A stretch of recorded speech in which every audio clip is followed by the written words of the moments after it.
For those of you who are not familiar with the Center for Research on Families, our mission is to support natural, social, and behavioral sciences research on issues that are relevant to families. And we work on sharing that research with other scholars, with policymakers, with families and community members.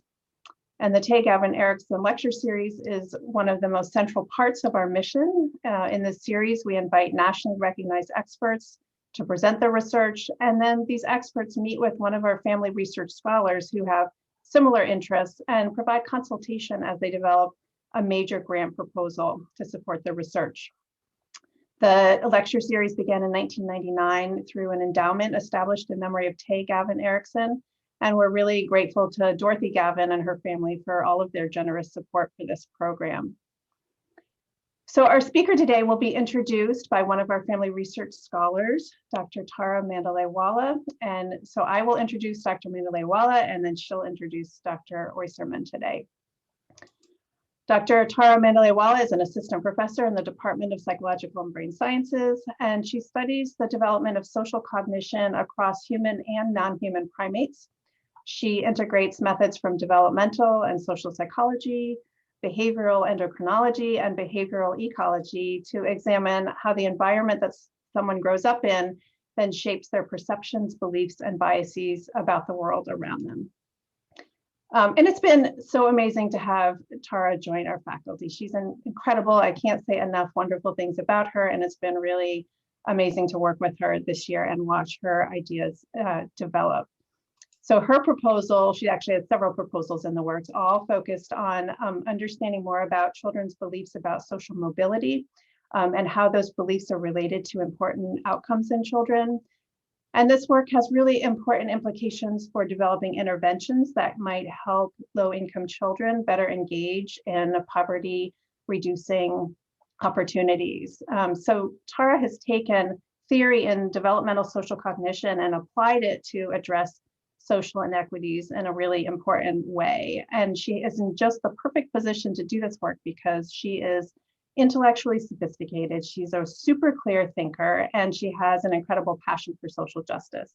And I think those qualities have really been key in helping her develop these ideas and are what make me confident that she's going to secure funding for this work and be successful. So with that, let me turn things over to Tara, who will introduce our speaker today. Thank you so much for that incredibly kind introduction. I am very honored to be able to pass this on and to introduce Dr. Daphne Oyserman. So Dr. Oyserman completed her undergraduate and master's degrees at the Hebrew University of Jerusalem in Israel, and completed her doctoral work in social psychology and social work at the University of Michigan. Dr. Oyserman has held faculty positions all over the world, including at her alma maters in both Jerusalem and Ann Arbor, and is now at the University of Southern California, where she is the Dean's Professor of Psychology, as well as a Professor of Education and Communication. And she's also the co-director of the Dornsife Center for Mind and Society. Dr. Oyserman is one of the world's leading experts on the development of self and identity, publishing her work in a broad range of top journals such as Child Development, Psychological Science, and the Journal of Personality and Social Psychology, just to name a few. Her work's been funded by a number of agencies, including the Department of Education, NIH, and Templeton Foundation. Throughout her career, she's earned a number of prestigious awards and fellowships, including being selected as a William T. Grant Faculty Scholar and being awarded the Humboldt Prize for her work on self-culture and motivation. And this record of high impact papers, funding, and awards are all so incredibly well deserved when we look at the body of work that Dr. Oyserman has created and that she continues to create. And I've been personally inspired by her work on identity-based motivation, which we're going to hear about today, and her integration of basic and applied science. Dr. Oyserman's work combines the best that experimental psychology and applied psychology have to offer. She designs these really clever hypothesis-driven experiments that help to isolate various components of her theoretical model. And then she uses what she finds to design interventions that are not just thoughtful and precise, but that are designed so they can be feasible and actually implemented in real spaces. And as I imagine we'll hear more about today, Dr. Oyserman's work also takes context into account in a really meaningful way. Often interventions that focus on using individual level factors to promote positive child development are criticized for ignoring context or structural factors that many people face in the real world. And I think Dr. Oyserman's work is remarkable for building a key space for context into her model, and a number of her interventions have demonstrated the efficacy of identity-based motivation in promoting positive academic and health outcomes among children and young adults. So there's plenty more that I could say, but I will happily pass the mic to her now so we can learn more about her work on identity-based motivation. So please join me in giving a warm welcome to Dr. Oyserman. Thank you. I'm unmuted, I assume. And I want to thank you everyone for coming. Zoom times are always a little challenging. And I want to share a little bit about my work on identity-based motivation theory from the lab to real-world effects. Is kind of the way I like to think about it, is that it's really taking the theory, first unpacking and saying, do we have evidence that the pieces work, and then putting it back together and saying, so does it really matter in the real world? And I just want to briefly acknowledge all the members of my team, and you'll see their names linked to various papers throughout the talk, and also, of course, an acknowledgement and thanks to my funders. So what is identity-based motivation? It's a sociological theory of goal pursuit, motivation, and self-regulation. And as Tara said, I started this work really thinking about social identities and the ways in which social identities can both help us to actually engage with the goals that we want to pursue, but sometimes, given contextual factors, there can be a disconnect between the identities we have and what we actually do in various situations. And then I was building from that and saying, there's some practical implications of this for behaviors, and in marketing and other domains, people seem to actually know this. But the theory is actually a broader theory that allows us to connect various aspects of disparate theories and mini theories on self-concept and identity. And I hope these are sort of core papers, and I hope that during the course of this brief talk, I will link all of these various pieces together. So identity-based motivation theory starts with sociological theories. The self, from this perspective, is something that in many ways resides within our heads as a cognitive construct. It's an associative knowledge network. It's things that we know verbally, but it's also things that we experience. So it's feelings, it's images, and it's quite complex and deeply detailed, because all of our memories are memories in which we were there. So whatever you know in some way in relation to you.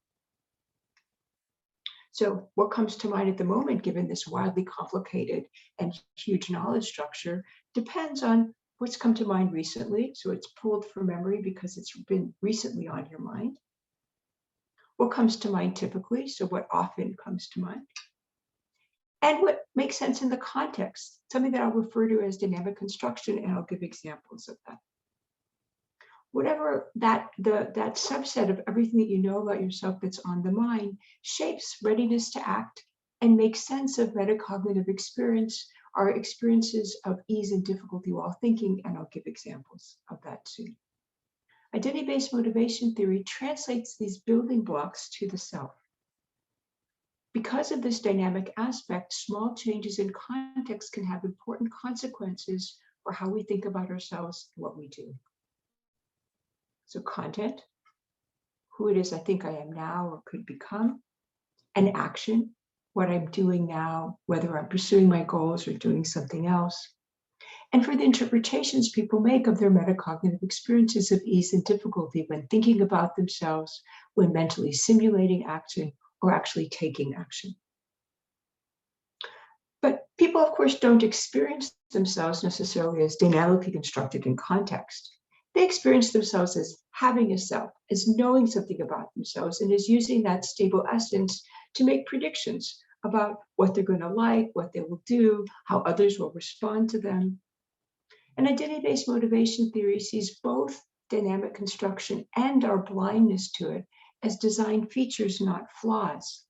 After all, thinking is for doing. Dynamic construction attunes people to the affordances and constraints of the situation. I try and do the things that are possible in the situation. I don't think of the things that actually don't make sense in the situation.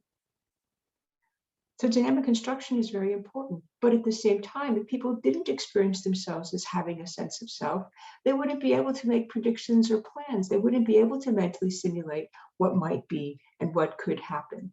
And then people would always be stuck in the present and would never engage in longer-term goals. So let me give some examples of what I mean by dynamic construction. So imagine, and these are studies that the first set are studies that actually Marjorie Roach and Dan Brickman conducted while they were grad students at the University of Michigan. And the second set of studies were conducted by Kristen Elmore while she was a graduate student at the University of Michigan.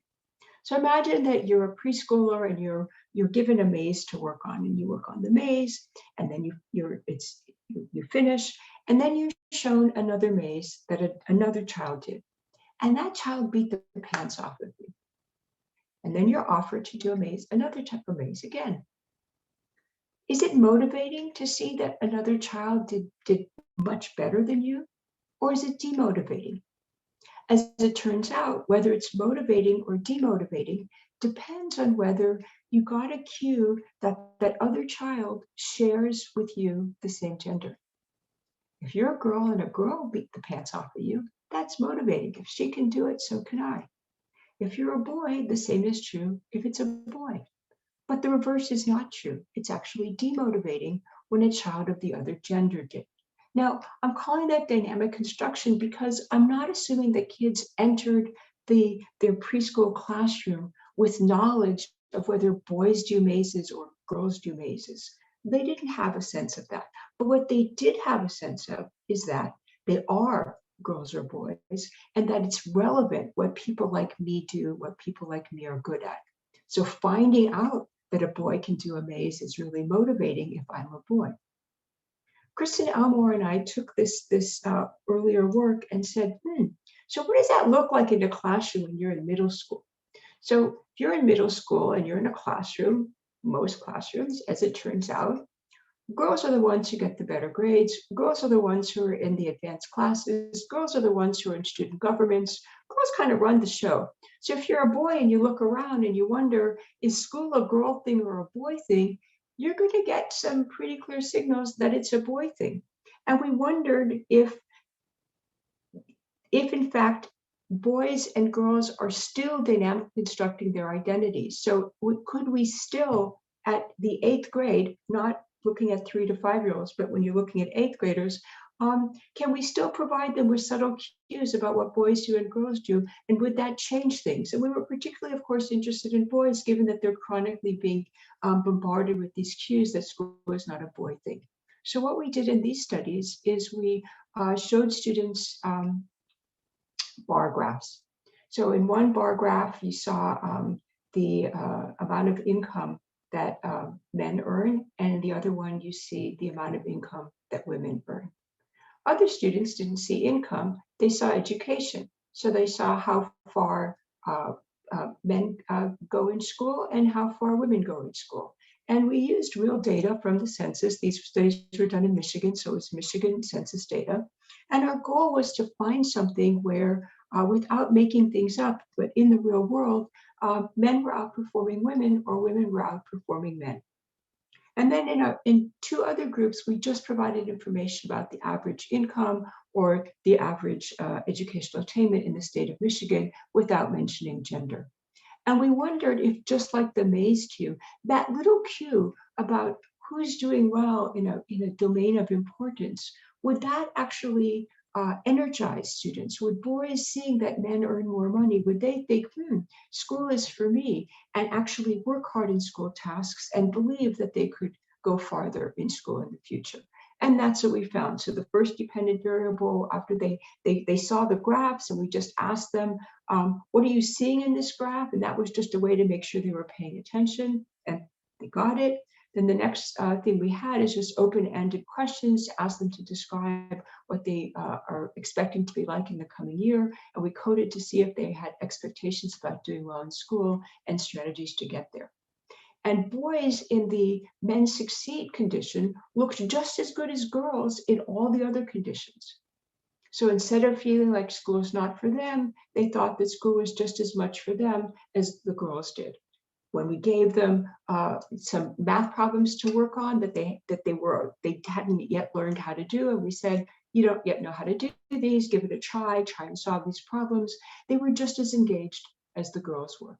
And similarly, when we asked them how far they were likely to go in school, they were just as likely to see themselves as doing well as girls. So in both of these studies, we weren't arguing that there's an essence of boyness or girlness that students carry into the situation, but rather they know that gender, that social identity, as well as other social identities, really matter for who you are and what you can do. And so they're scanning the environment to figure out what people like them do. So small cues in the context can actually trigger more engagement with school, more productive behavior. Let me give you one more example of the work on dynamic construction. These are studies with Cecile Nura, also with children, and later I'll talk about the other studies as well. And in these studies, we were thinking about another way in which students or children, people, dynamically construct identity, and that's in imagining what the future will be like and whether that's relevant or irrelevant to right now. So adults often ask kids, what do you want to be like as an adult? And here's an example from sort of a classic Peanuts cartoon. So Charlie Brown asks Linus, do you ever think much about the future, Linus? And Linus says, oh yes, all the time. Charlie Brown wants to know, so what do you think you'd be like when you grow up? And Linus says, outrageously happy. And guess what? That is not the answer that kids give us.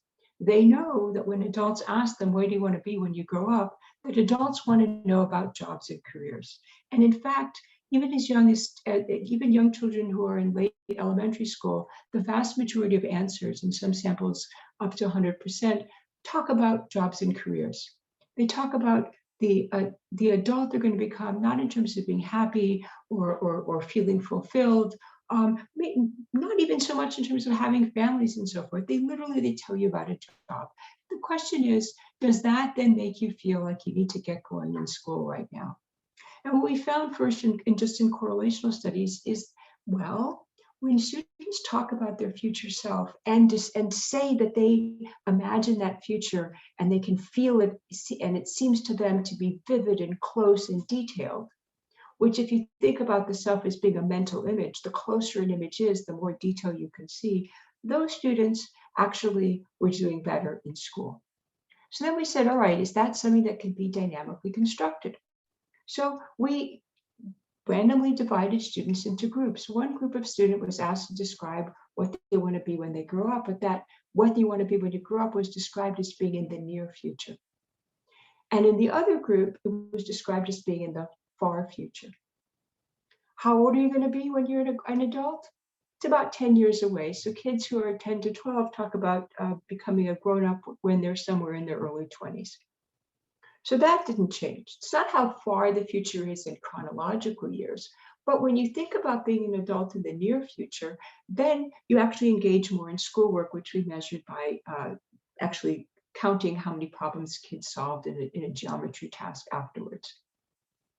When you think about the future as farther, you don't really need to get going, and they actually did less.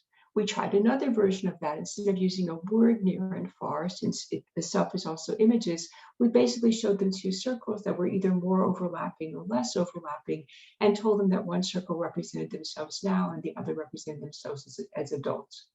And when you got the more overlapping version, you actually engaged more, and we measured that also with grades.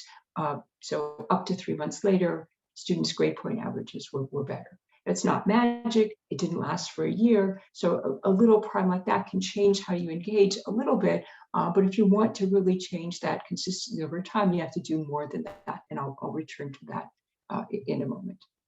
Okay, so I talked about dynamic construction, and I gave you some examples of how, whether we think about our gender as being something that's school relevant or not, whether we think about the future as being relevant to right now or not, small features in the situation can create different ways of thinking about that.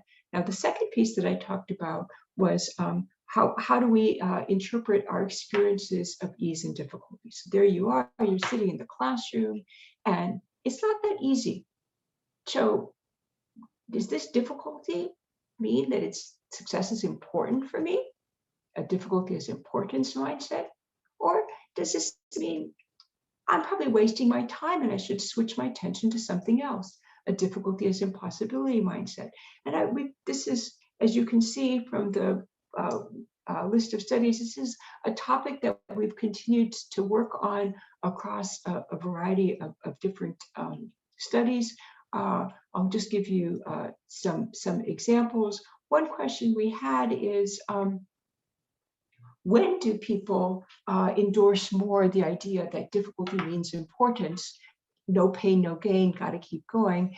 And when do people endorse more the idea that difficulty might mean impossibility, low odds, don't waste your time, shift to something else? So in a series of studies with Oliver Fisher that are currently under review, one thing we thought is, one time that it's a good idea to think, when it's difficult, I might be wasting my time, I should shift to something else, is when you don't have much time. So when time is limited, in fact, when students are led to believe, or when they experience time is limited, they're more likely to endorse the idea that difficulty might mean impossibility. In contrast, when students feel that they have expansive time, that time is available to them, then it makes sense to ask yourself, at least, when it's hard, does it mean it's important to me? No pain, no gain. Should I roll up my sleeves and really keep going on this? And indeed, when students experience themselves as having time, they're more likely to believe that. What about the context of the classroom? So in studies with Shida Novin and Mesmin Destin, we asked ourselves, well, if I'm in the context of school, what would be the cues that would lead me to believe that difficulty means importance? And what would be the cues that would lead me to believe that difficulty means impossibility? So in these studies, we welcome students, were done at the University of Michigan, we welcome students to the University of Michigan. And for half of the students, we said, welcome to the University of Michigan. You probably got good grades to get here. So there's no reason why you shouldn't be able to keep doing well, get good grades, get the kinds of internships and experiences that you like, and go on to graduate school in the career of interest to you. For the other half of students, we said, welcome to the University of Michigan. You probably got good grades to get here. So did everyone else. So it's unlikely that you'll be able to go on to get the grades that you want, the internships you want, the graduate opportunities and career that you most desire. So for half the students, we explain college as being a success likely context. And for the other half of students, we explain college as a failure likely context. Half of the students were then asked to think about their expected possible selves, what they would like to be like in the coming years of college. And the other half were asked to think about their feared possible selves, what they were afraid might happen during the college years. And what we found is that when there was a match between the way students thought about college and their possible selves, so it's a risky context and I should engage carefully because bad things might happen to me, those students were more likely to think about difficulty as potentially meaning importance. The same was true if they thought about the college years as success likely and their positive possible selves. In both cases, when there's a match, they were more likely to think, when it's difficult, maybe it's important, I can work hard. The mismatched conditions, when it's risky, but I'm thinking about the positive, or it's success likely, but I'm thinking about my feared possible selves, those are the contexts in which students were more likely to consider that maybe when it's difficult, it might be impossible and I should shift to something else. I'm noticing my time, so I want to move on to the third aspect. I talked about dynamic construction. I talked about procedural readiness, which is how do I interpret difficulty in the moment. And I want to talk about action readiness, which is the readiness to act in ways that make sense given my identity and the features of the situation. And here, again, I want to think about the temporal aspect. And this is a New Yorker cartoon. And, if you get up in the morning and you got to get going, there's that fierce urgency of now. You got to do it now. But if you think about time is just a little bit farther away, then you begin to think that it's just a tempting promise, or that really there's just no need to get going now at all.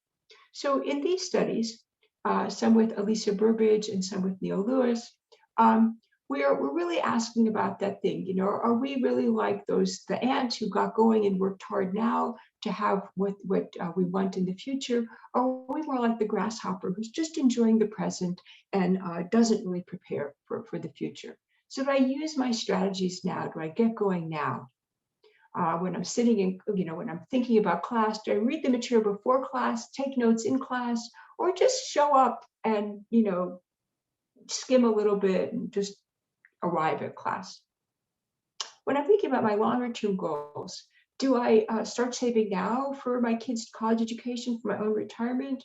Or is there plenty of time? This is just a newborn infant and I'm, quite a bit younger than I need to think about for college. What we found in these second set of studies with Neil Lewis, what we found, for example, in those time studies is people randomly assigned to consider time in smaller units were more likely to get going now, to take action and to actually do something about it than people randomly assigned to think about time in larger units. And the larger units that we were using was years. So it's the actual usual unit, but that did not get people to get going as much as thinking about time in terms of days. So much like the very prescient New Yorker cartoon. Okay, so I've talked about the three aspects of identity-based motivation. I've said that small features of the classroom can really shift whether people are engaging or disengaging with their goals, whether their social identities feel congruent or incongruent with engaging with schoolwork. These are just a few examples of the studies, but I want to now shift to looking about what can we actually engage all three of those aspects in a classroom setting and produce changes not only immediately, not only lasting over a couple of months, but lasting for a year, for 2 years, for real change in real world settings. So what did we do? Well, we said, well, can we cue each component of identity-based motivation multiple times in different activities? So as kids are sitting in the classroom, can they be getting an experience that they and kids like them have the skills and abilities to do well in school? That they actually have futures that they're imagining, and so do other kids too. That there are positive and negative forces in their lives, but both can be helpful. That they actually can imagine futures, and there will be difficulties along the way, but they can think about ways around those kinds of obstacles. That they can get some practice in thinking about difficulty, not just as meaning low odds, but also as meaning importance. And that they can use those skills and abilities to think about how to finish not only 8th grade, but get through high school and beyond. So different activities, which I can detail in the question and answer period. And the question was, can we do that in a way that is engaging, is quick, such that we can have activities, not waste a lot of school time, but actually affect kids' academic outcomes, their grades in school, their attendance, their likelihood of course failure, of making it to 9th grade rather than being stuck in summer school or repeating 8th grade. So we did a randomized controlled trial in Detroit Public Schools, 12 sessions twice a week. So there's 3 elements of identity-based motivation. So each element was repeated 4 times in different guises. And we finished before the end of the first marking period so that you got the ideas and you could get going and actually have a positive impact on your grades right away so that it would be heartening rather than disheartening. And we used community members to deliver the intervention. So we worked with adults who lived in Detroit, who had undergraduate degrees, but were not teachers. And we coded fidelity, whether the activities were done with the dosage we talked about, so twice a week for 6 weeks, whether they were doing actually what was in the manual, whether kids were responding in the way we would expect, whether the quality felt the right way, that they were actually engaging with the take-home points, that kids were generating the things, that the context felt warm and supportive, and that kids right at the end of the intervention felt that they had actually gotten these take-home points. So you're randomly assigned to get the intervention or school as usual. Then we measured changes in your identity-based motivation, and we looked at school-focused behavior. We looked at teacher-reported engaging in class, absences by school records, how much time you said you spent on homework. And we said, did that affect your grade point average by school records? And did that affect your symptoms of depression? Because after all, if you're not doing well in school, you don't have an alternate career for most kids as a rock star. You're just a kid who's not doing that well in school, and that's not particularly good for your mental health and well-being. And sure enough, we found this mediational pathway, which was really great. And I was extremely delighted to show that we could actually get these effects. And it was important to me at the time that we had used community members to do this rather than teachers, because I wanted to test whether you getting the intervention separate from a relationship with anybody else would matter. So the community members came in, they delivered the intervention, and they left. They were never seen again. So there wasn't a continuous reminder of the intervention. It wasn't an ongoing relationship like you might have with the teacher. It was really just testing the theory. And that was really nice. And I sort of sat with that for a while and was quite delighted. But then Nick Sorensen, who had been a doctoral student with me at Michigan and then moved to the American Institute for Research, said to me, that's really nice, but doing something with community members, and I had another version with college students, that's really nice, but that is not going to document that this can actually scale, that people can actually use this in the real world.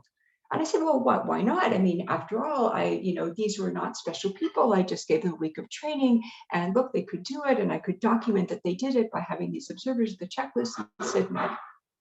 Unless you can train teachers to train other teachers, it won't stay in the school. You need some special person to come in and do it. And who's going to be able to keep that going? You would need extra funding. So let's test this. So we asked ourselves, can we transform from this researcher-trained college student or community adult-led model to a teacher-trained and teacher-led model? Can we take, and then of course we would also have to shorten down the training. Can we make, instead of a whole week, which is a lot to ask of a teacher, can we do it in 2 days or 3? And can teachers then get how to do it enough that they can actually teach other teachers? And can we move away from having a live observer in the classroom to coding videotape, which is scalable, rather than having a human in the classroom, which might be difficult to do, certainly in COVID times, probably impossible. So can we take that identity-based motivation intervention, deliver it with fidelity at scale? And I keep saying fidelity, and I just want to say that, fidelity is kind of a weird word. And what do I mean by fidelity? It's those elements that we talked about. So, are you getting it twice a week, the dosage for 6 weeks? Are you following the activities in the manual? Are the kids responding as you would expect they would? Is it done with the right quality? So do kids experience this as a warm and environment where they feel safe? Are the messages that they're supposed to be in the room, are they instantiated, and does it seem to be coming from the students rather than just the teacher telling you? And what does the quality of the teacher look like? Is the teaching look like? Is the teacher providing sort of an emotionally supportive context? Is the teacher providing supports for learning? And do the kids actually get it afterwards, that fidelity that we see?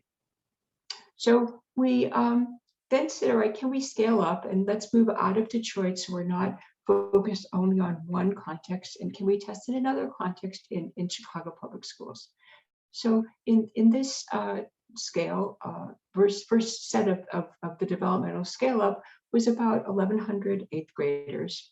And they were mostly, so 87%, receiving free or reduced price lunch. So free or reduced price lunch is used often as an indicator of being low income.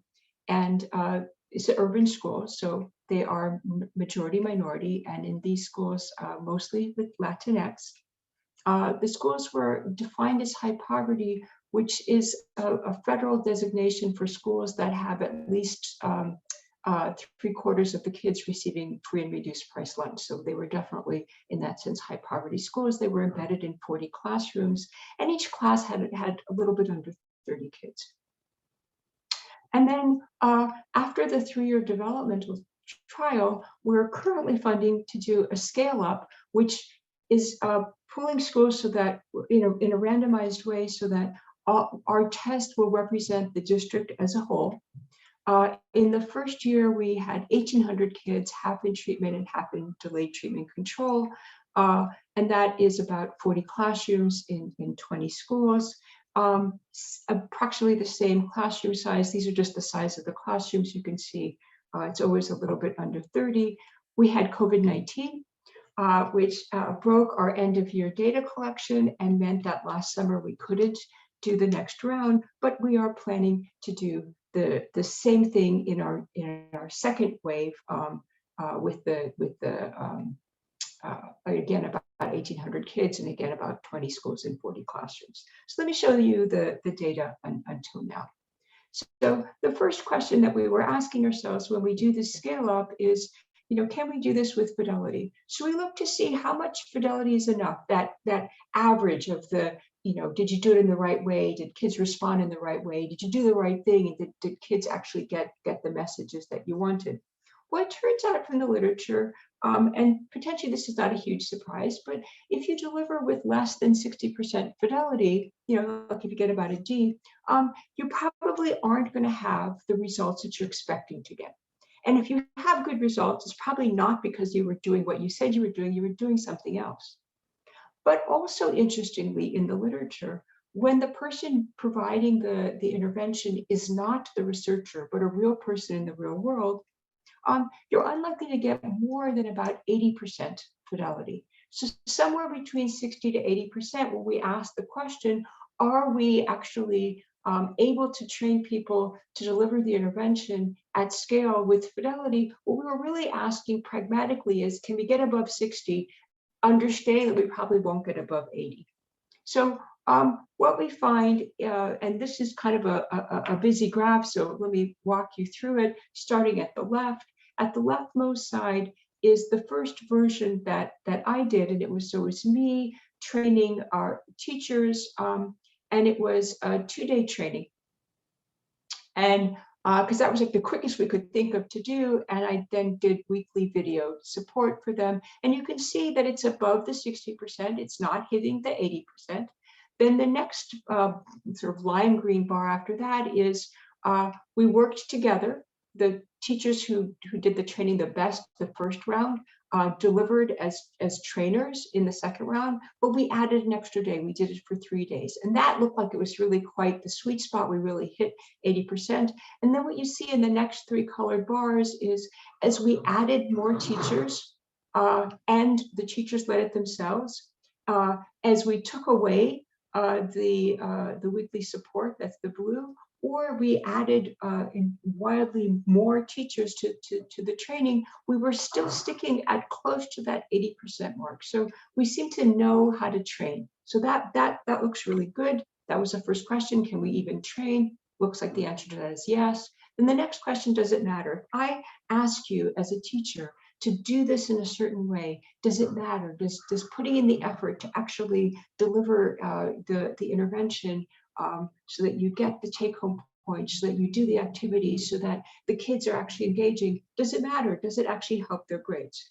So, am I improving kids' identity-based motivation, and does that improve 8th grade outcomes assessed with their GPA and risk of course failure?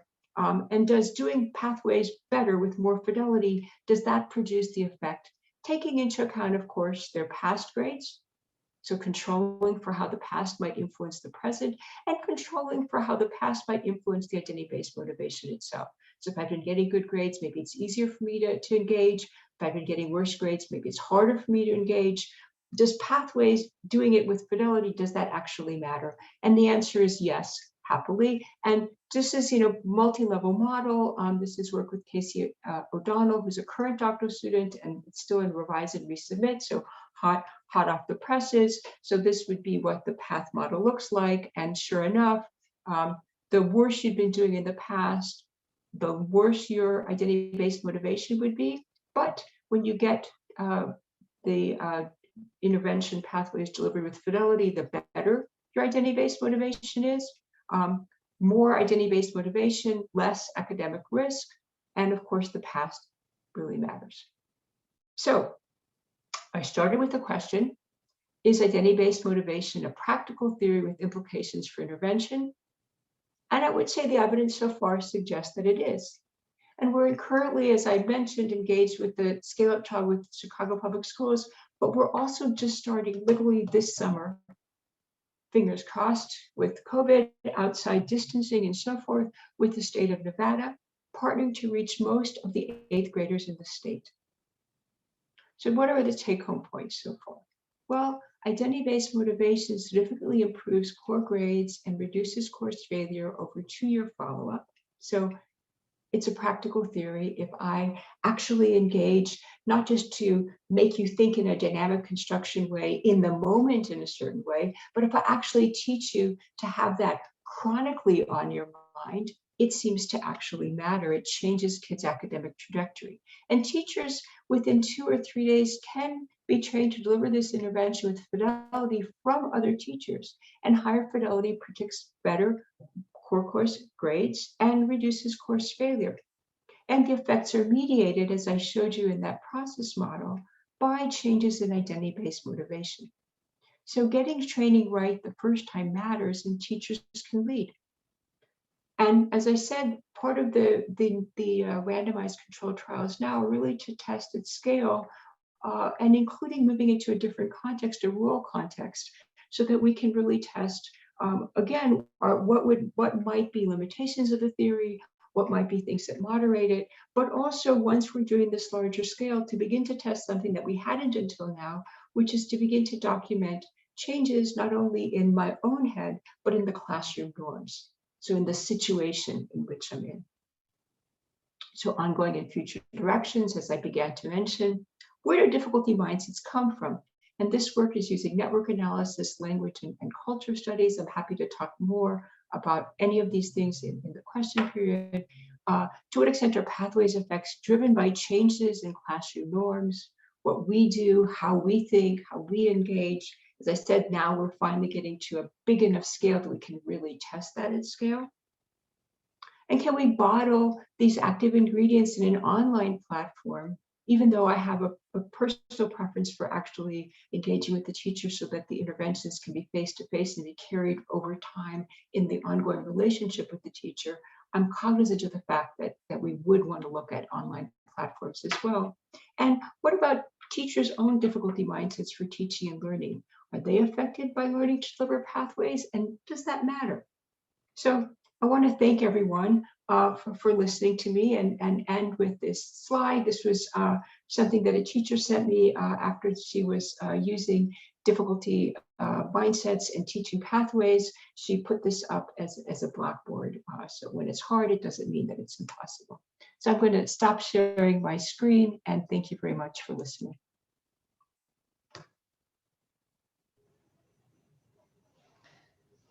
Thank you so much. That was a wonderful talk. Really, really interesting.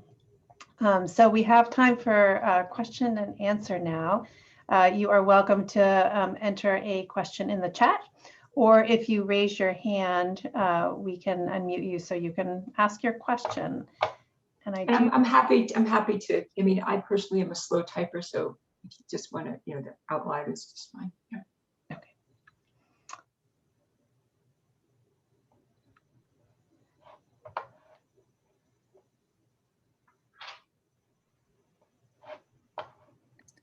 With network analyses of difficulty mindsets, do you mean peer networks? Yes. So there are two different questions. One question is if the network analyses allow us to do two things. One question that we had is when you think about networks with peers, if difficulty as importance actually helps you to get going, which we have shown in experiments as well as measurement studies, and keep going, persist, is that something that is attractive? Are kids who are higher in difficulty as importance, are they the center of nodes? Or are they the bridges of nodes? And the data sets we have until now, because of course, when you want to do network analysis, you need a closed network. And trying to do a whole classroom, because kids often have friends that are not in class, it just seemed like a bad idea. So we did something else. And the we is Casey O'Donnell is the lead doctoral student on this. We used the interest from USC to engage with identity-based motivation. I was contacted both by the swim team coach and by the swim team associate coach, and USC has a great swim team.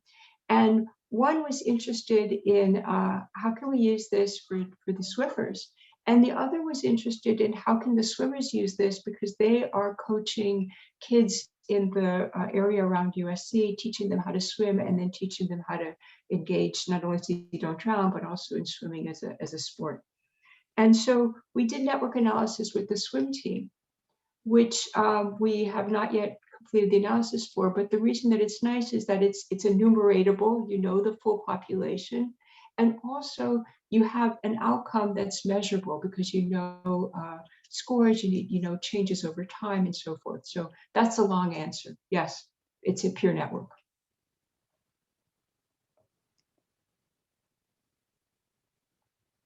Other questions? Maybe I can ask one and build off that a little bit. So thank you again for a really interesting talk. I'm curious with the peer network, so you're looking to see whether they might be sort of attractive and they could be these nodes, but have you looked at spread? So I'm also thinking about your second follow-up question there, and how might you sort of foster the this is something we do mindset within a classroom? So they are what we're, a separate issue, a separate way to think about this is to say, I want to measure whether, when you think about classrooms without pathways, it's often these are not things that kids talk about. So we did do a analysis in classrooms in Hong Kong, and we just looked at the inter-class correlation. So kids nested in classrooms, we just looked to see if answers correlated, which is a very indirect way, not a direct way of doing a network analysis. And on the one hand, content of possible cells were, but students' belief about the likelihood of attaining weren't. So you might say to your friends, oh, I want to do this, I want to be this, but you don't necessarily share with your friends, I'm not sure I will. So there's some things that are likely to be shared and some not, but we're thinking that part of what being in a pathways classroom, getting the intervention together, does for you is it actually sensitizes you to the fact that you're not alone, that other kids probably have the same worries and concerns. So one of the things that we're now piloting so that we can use in Nevada, where we have enough classrooms to really test this at scale, is whether kids in pathways versus non-pathways contexts actually differ in how much they think it's normative. And that will allow us to answer the question, which is, again, that's different though from a network analysis. Network analysis is very, very specific and requires that you have an enumerated population. Whereas the norms kinds of things is a little bit, it's in some ways murkier. It's just asking whether kids embedded in one context on average differ from kids embedded in another. So we're trying to use both. The network analysis is much more specific, but is much harder to leverage in a classroom context because of the fact that when you ask people who they're close with, they're not necessarily going to be just close with people in the classroom. And so that's why for those we're trying other things. We tried also sorority as another version of a group that it's enumeratable. But we really like our swim team the best because that's a dependent variable that's very clear. Others wouldn't be relevant. The members of your team are. And so, but I think the norm work is really a way to get at that and probably is closer to what we really mean. I'm not sure that when we talk about the effective social context, we necessarily mean me as a node in a specific network analysis, we may more mean that sort of more ambiguous yet total immersive feeling of, am I weird or am I like everyone else? Thank you. Linda Trapp, I'm going to unmute you and let you ask your question. Thank you so much. It's fascinating work, and I really appreciate your Hi, taking the yeah. time to share it. It's good to see you.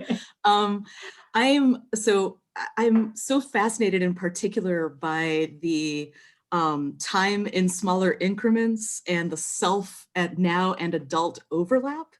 And I was wondering if you could speak a little bit more to those aspects of your model in relation to construal theory, because I'm trying to really think about how construal theory can be applied, thinking that it seems to be a combination of like time, urgency, and also making the abstract concrete out of the motivation of urgency. But I'd love to hear more of your thoughts about connections there.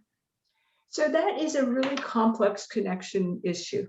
So I'm going to spend, just for people who aren't like total insiders on construal level theory, I'll take a moment and quick version of the two different perspectives. So construal level theory says that we can think about various things as we can think about time and place and people all as being near or far. So I'm near because to myself, I'm me. Others are farther from me, and the less I know them, the farther they are.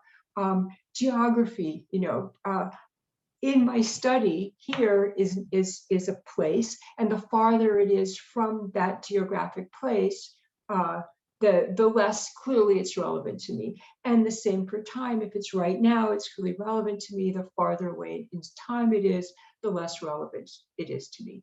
So on the one hand, close is relevant. That's sort of the thinking is for doing idea. If it's me now and here, it's relevant. There's just no question. If it's not me and it's far and it's there, it's hypothetical. It may not be relevant, and there may be no need to take action. That's kind of the crux of the theory. Then how does it apply to the self? Well, there's some interesting work by Cheryl Waxlack and others, and Cheryl is at USC, looking at how does that relate to the self. And what she's finding in her studies and arguing theoretically is that the true me is not here right now. The true me is future me. And the reason for that is that current me is bogged down with things that I'm laid on and things that I just have to do. That's not really me. In the future, all of those impediments will not be there. And so in some odd way, future me, people report, this is not just the theory, people report that their future selves are better embodiments of their true selves than their current selves, right? I look at myself now and I see I haven't brushed my hair, but future me is very nicely coiffed and fully put together, right? There are many of these things. So that's a weird thing. If true me is future me, but I only act right now, how do we bridge that? And identity-based motivation theory is really trying to bridge those things. So far away, control level theory says, things that are far can have value. We ask why. Why would I care? Things that are close are pragmatic. We ask, how will I do it? Well, when you think about identity-based motivation theory, what I'm trying to do is to make that connection so that the future matters because it's included in right now. And there are different ways, and this next point is work with Eric Horowitz. There are different ways in which I can make that connection. And different theories have tried to do it in different ways. So from an IBM perspective, all of them are integratable. So how can I make the future feel relevant to now? Here are the ways. First, I can say, well, current me has feet of clay. And it's an improvable project. When I get to the future, in contrast, that'll be perfected me. So I need to work on that, right? So that can be a model, an upward comparison that I need to engage in. But we know there are lots of pitfalls in those upward comparisons. If it's too far up, if I don't think I have time, it can also be discouraging. So that's a possible way, but it's a burdensome way. And though it seems intuitive, may not be the best choice. Now think about the version that I was talking about, which is very simple. It's as if I'm thinking about time in time. So I'm thinking about the future in the right now. I'm just saying they overlap. That is not a very cognitively complex thing to do. It doesn't require that I make a contrast that can be disheartening. I'm simply saying the future is now. And how do I do that? By just making it feel like it's close, right? So in those studies with Theo Lewis, we literally gave you, we told you, imagine that you're the parent of a newborn child who'll be ready for college, and the standard version is in 18 years. And in the proximal version, we just translated that into how many days that would be. Don't make me remember, because I can't do the math fast enough, but whatever, 6,000 days, whatever it is. And people weren't using the absolute number, which is a bigger number. They were using the unit. And they were feeling that if we looked at mediation studies, they felt more connected to that future self. They felt that that future self was more relevant, and that got them to get going. They did. They both said they would start saving sooner, and they did basically less temporal discounting. So they were less willing to take small now versus larger later, right? Kinds of trade-offs. And I think the real issue for temporal control theory is they highlighted for us that there's a how versus a why. But the problem is that in our real lives, we have to believe how and why. How I have strategies that can get going. Why? Because it actually is me. It's relevant right now. And you need both rather than one or the other. And some theories have talked about mental contrasting as a good thing. The problem is that it's extremely taxing and it's fragile and it's easy to fail. And so that it's a way, but probably not a robust way. So the most simple version of that would be to do some sort of a sense of overlap, that it is me. And then I'm not investing for some future self, because if I'm thinking about it as I'm investing for some future self, I'm like, screw future self. Current me wants cake and ice cream, thank you, right? So you don't want to, excuse my language, I forgot I'm on tape. You don't want to think about it as being some other self that you have to slave for. It has to feel like it's me now, and then of course I'm going to invest in me now. And we do this in other ways too, when we expand ourselves. And this is Len Iron's work, the self-expansion theory, right? That I include relationship others in myself. I don't feel that I'm denying myself to give you. I feel like it's in us and we're doing this together. So there are various of these theories that have been in particular domains that get at the same idea. And what identity-based motivationist theory is saying, look, there's a common thread, and we have to think about when and how we can actually leverage these things, because they're quite motivating. Thank you. We have another question in the chat. It says, I'd be interested to know if this approach has been studied, 1, in college students, or 2, in workplace environments. Those are very good questions. So one issue is, of course, when we work with teachers or adults and we train them to actually use the method, then they always say to me, you know, this really helped me. This made me a better person. So just engaging with the intervention, people actually get unstuck. They then go back, they finish their degrees, they do various things every year. Unfortunately, we lose some teachers who did the training and said, you know, I for a long time, I've been telling myself I have to stop teaching and I have to do some other thing that has been on my list, and they actually do. So on the one hand, yes, definitely at the intervention level, just example-based, we know that it does work. We've now measured in our teachers that teachers who are trained, it does change their own difficulty mindsets, both immediately afterwards and we then measured again 2 months after they delivered the interventions. It does seem to be a stable change. In terms of the experiments, yes, many of the experiments have been done with college students or with adults. So we know that the theory works for college students and adults.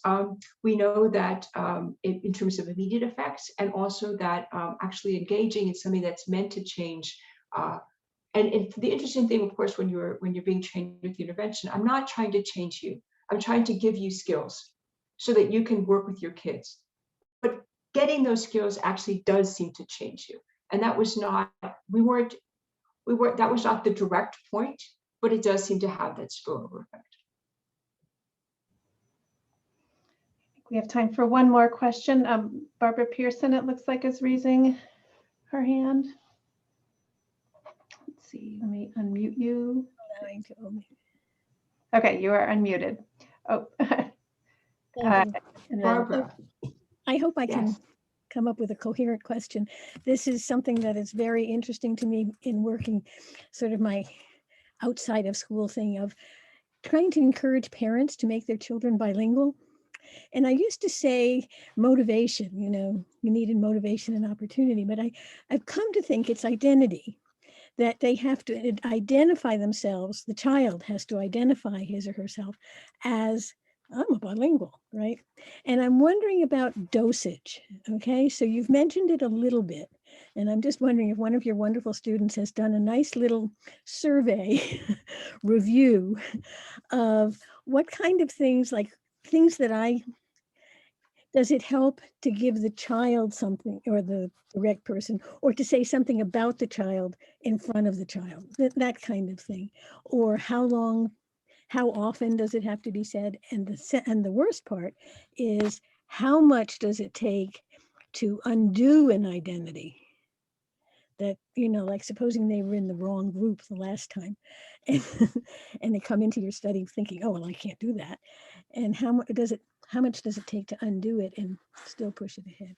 Any ideas on So, that? Or am okay, I so these are really good questions, both I think in general, and obviously you're wanting to translate to the domain of bilingualism. So I'm going to try and slow down and take each one separately, and probably in backwards order, having a recency effect. I remember the last questions first. One issue that you're asking is, so say you were in the wrong group, right? So you just thought about your future as being in years. You just thought about the far future rather than the near future. You just thought about yourselves as disconnected rather than connected. What happens? And so one thing is, I want to say that each of these things are equally true. It's both true, right? When you are 10 years old, that the future is near and it's far. It's both true that future you is the same as current you, and also that they're not the same, right? That they're different. And the reason that these small manipulations work is that each way is a possible way of thinking about the future. But once you start thinking in a certain way, it carries with it other things, and one produces action and the other inaction. And at the same time, it's not that one prime sets a course that is inalterable, right? Other things happen to trigger, right? So because both are possible and both are true, having thought in one way doesn't make the other way impossible. So in that sense, it's not a problem. If you were in the control group or the delayed treatment group or in the future is far group, there's no reason why literally the next day, this exact same thing couldn't be done to give you the alternate thing. However, you called it dosage, but I want to talk about it in another way. However, and this was work with Kristen Elmore, I think it's published in AERA Open, heavy-handedness is a bad idea.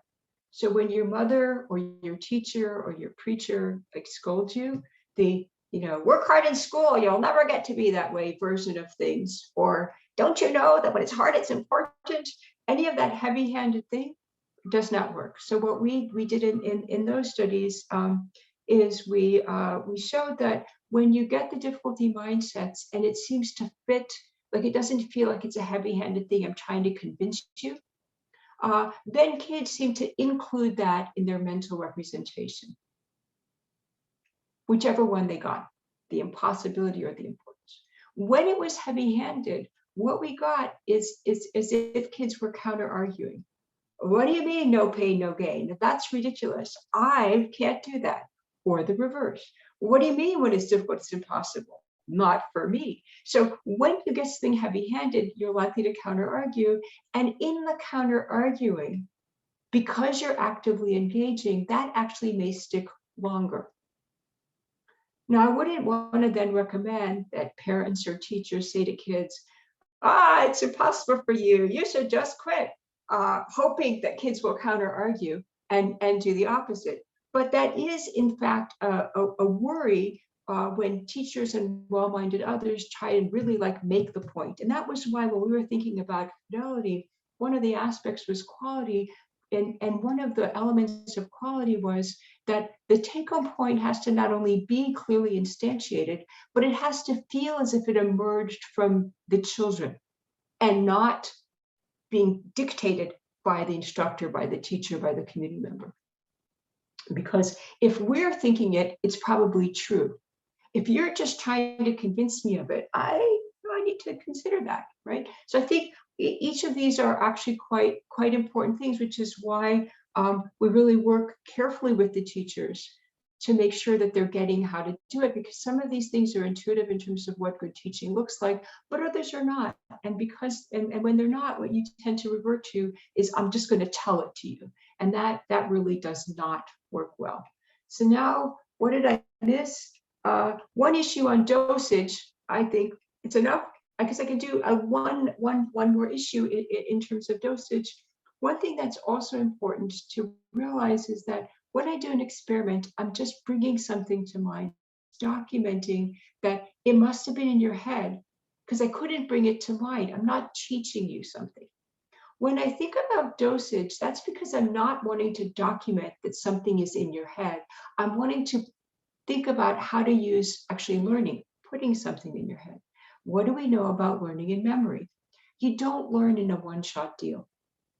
You actually have to have a chance to experience the material by first, if you really want to learn, actively engaging and trying to guess. Even if you totally don't know, actively engaging and trying to guess. Then, which allows you to notice what you don't know. Then engaging. Then having a chance to not think about it so you forget. Then being tested and being surprised you don't really quite remember, which then allows you to engage again, which allows you to remember. And that was why we were doing everything 4 different times. We were spacing between the sessions, and we were giving you a chance to experience things in different ways, because you had to then actively try and think about how to apply what you did last time to this thing, which is actually different. Now, why did we still just do it in 6 weeks rather than just saying, oh, let's do the whole year? Well, when you're thinking about urban settings, both parents may need to move, which then moves their children in different schools, but also faculty and staff may move. Things happen. The higher poverty, the higher the level of sort of ambient chaos.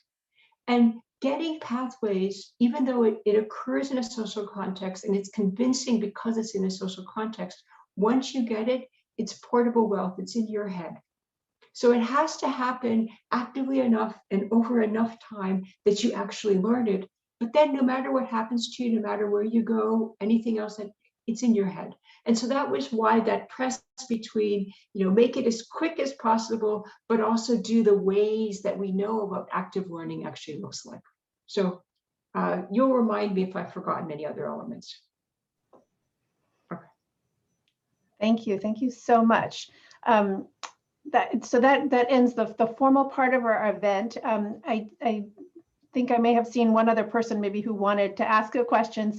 And I would especially encourage graduate students to stay on if you have additional questions and want to have a chance to talk with Dr. Oyserman. But I want to give everybody a chance to thank you for coming again.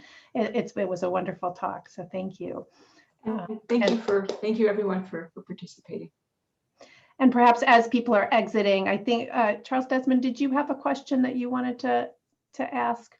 I just quickly wanted to, my work in Boston centers around how do we educate, inform, and upskill parents so that they can play a role in reinforcing the type of work that you're doing with teachers in schools. And I wanted to know, is there a dimension of this work that trains parents so that they can at home as well reinforce with their children this sense of aspirations and expectations of things that happen in the future?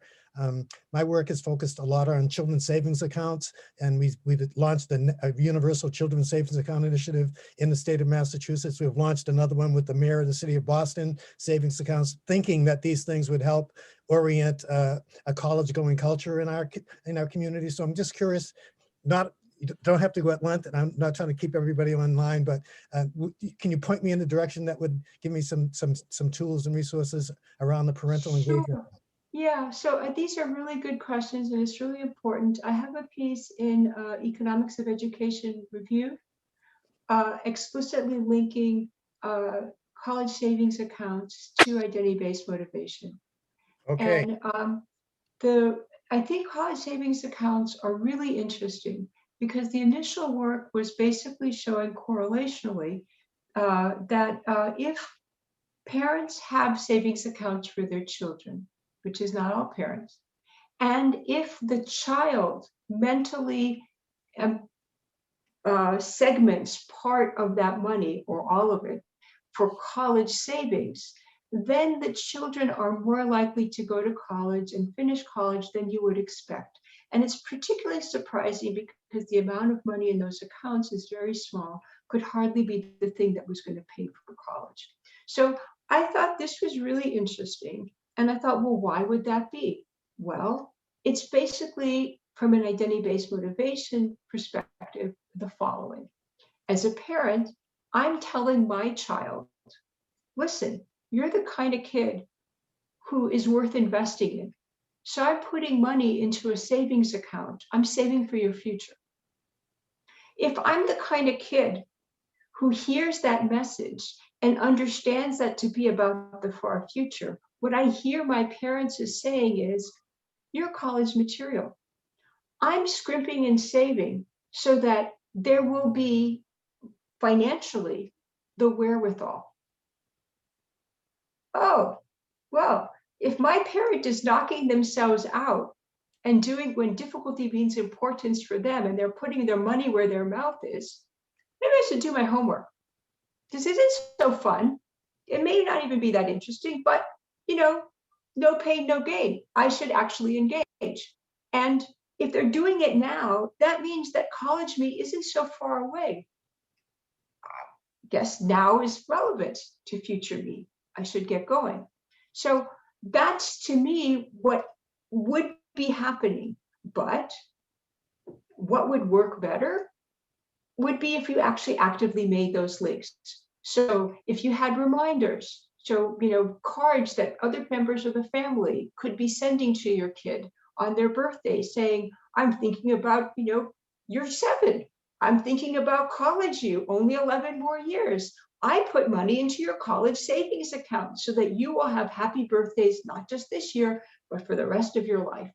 Those kinds of things would be reminders, because otherwise the correlational thing, which was about a kind of parent and a kind of kid, we don't know that simply that small amount of money would produce it.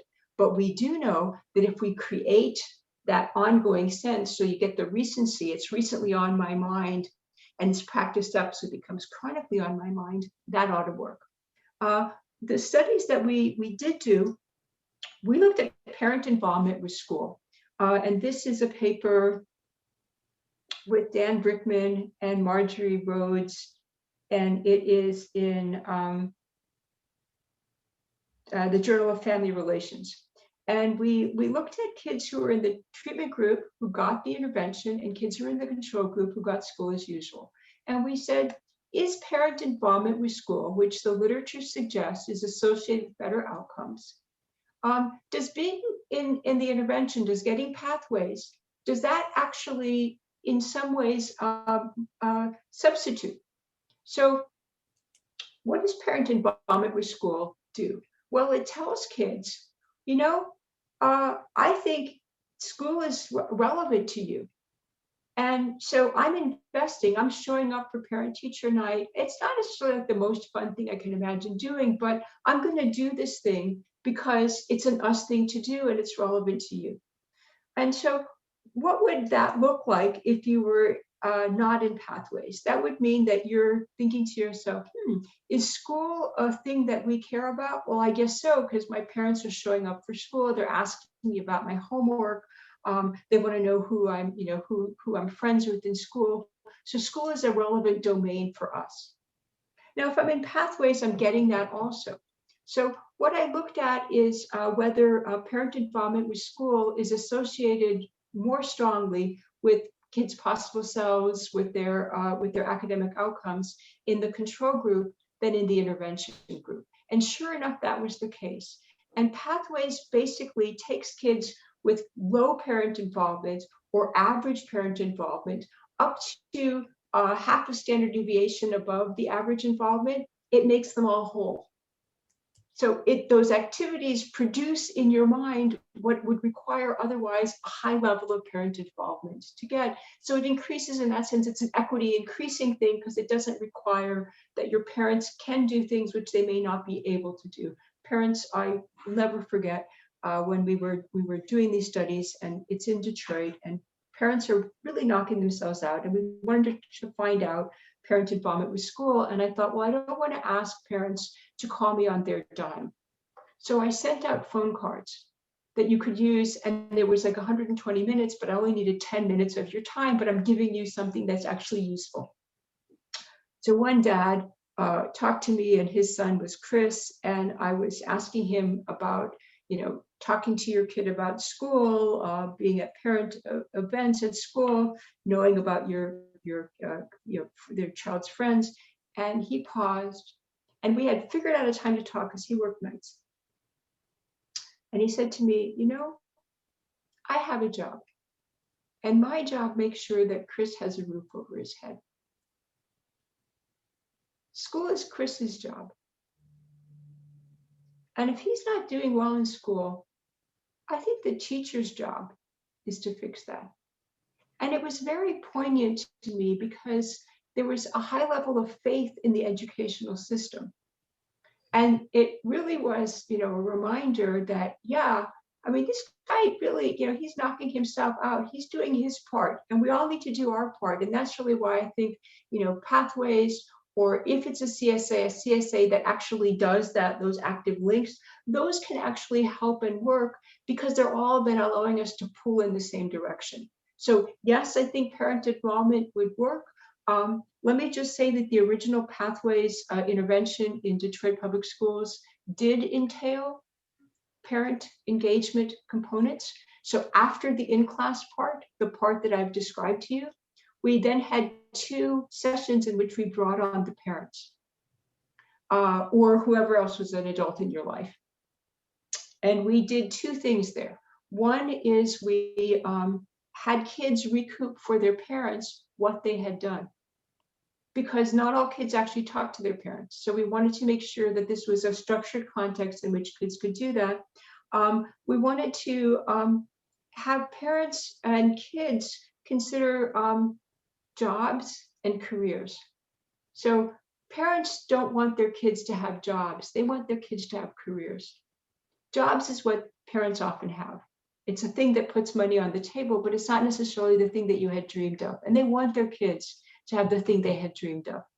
And so then we teach kids this skill of actually actively engaging with others who have jobs, to informationally interview them, to understand what do you actually do in a job, what was the training that you got to get there, what would be the training that new people coming into that field would need to get there, which is a thing that we don't typically do with kids. And the other thing that we did with parents and kids is we taught them just this sort of basic having the floor and active listening, which is kind of a parent-child speaking kind of a thing, because that we don't have the scoldy parent version of things that I had talked about as not being all that helpful. And parents and kids enjoyed it. I think it's important to do, but when we wanted to scale up, there was just no way that the teachers wanted to be responsible for doing that. So that is actually a limitation. And I have to say, I have a theory, which I test, and I have to believe the test. So the evidence that I had coming from Detroit was we got the majority of parents came, but we did not have a diminution of effect for those children whose parents did not come, or guardians, they weren't necessarily parents. So then I could not very well in good faith say to the teachers in Chicago, you must do this, because I don't have evidence that it actually adds. I have a belief that it's important, but I don't have evidence that it adds. So I let that go. So I'm delighted that you're doing CSAs. Count me in, put me on your mailing list. I want to hear about it. I have a paper on that. I think that it can work if you actually do the active engagement part. We have all the measures and things that I'm happy to share so that you can, if you wanted to measure those components of IBM, you could. And I think definitely parents should be partners. I don't yet have evidence that adding that to the school-based part of pathways significantly adds, it definitely adds to the pain component for teachers, and hence we're not continuing it. Thank you. I'd love to give students a chance to ask questions for those of you who stuck around. Yeah, go ahead, Christina. Thanks. I'm sorry if I missed this at all, but I'm wondering if you've done it in any like formal mentor settings, like Big Brothers, Big Sisters, or anything like that. Instead of school? Yeah. So I guess that's a really good question. There are two things to think about. One is when we were testing the first version that we tested was we did it as an after-school program in school. And I did it as an after-school program because even though I had evidence from experiments, I didn't know that the intervention would work. And I didn't want to take school time, which is very presumptuous, and say, do this instead of school. Trust me, I believe it'll make your grades better.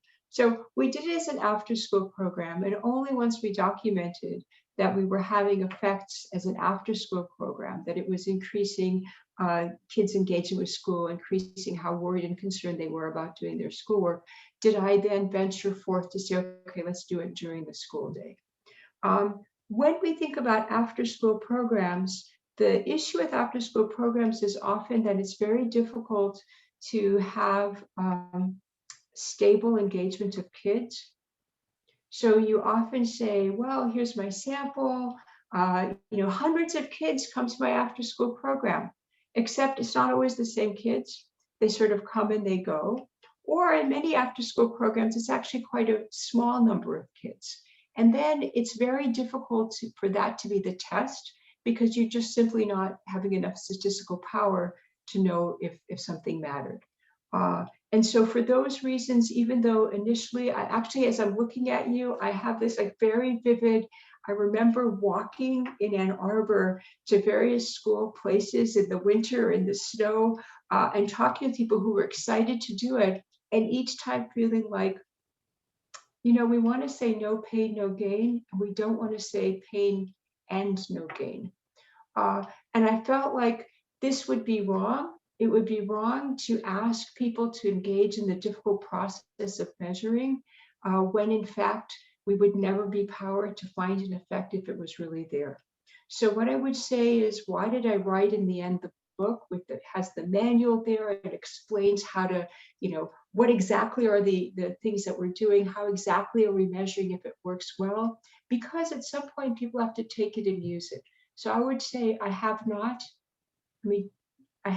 in a quantified way, because it didn't seem like it was going to be the kind of a thing where actually people's engagement would yield a quantifiable answer.